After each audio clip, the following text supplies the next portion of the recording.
Why do some countries stay poor forever? Welcome to the Thinking Economist.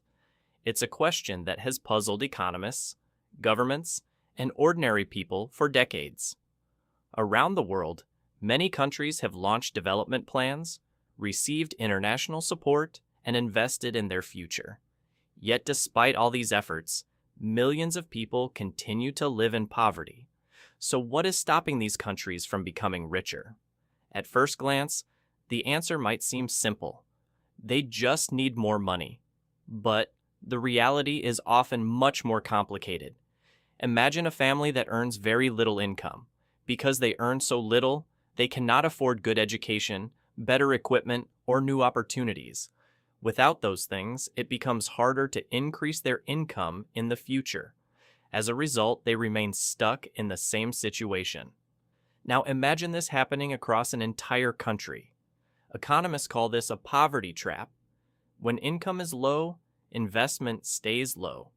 When investment stays low, education and skills improve slowly. Lower skills often mean lower productivity, which keeps incomes low. The cycle then repeats itself again and again. But poverty is not caused by just one factor.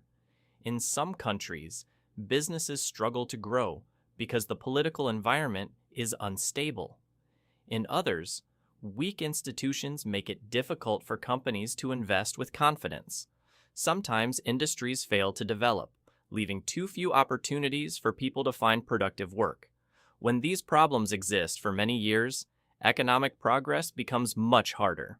This is why simply sending money to a country does not automatically solve poverty. Financial aid can help in emergencies and support important projects, but long-term prosperity usually requires something deeper.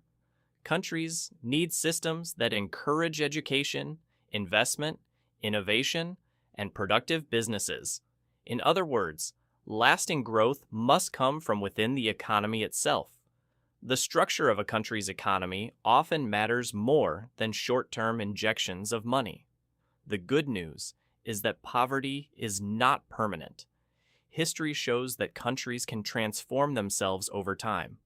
Nations that were once poor have managed to raise living standards dramatically by improving institutions, expanding education, supporting industry, and creating opportunities for growth.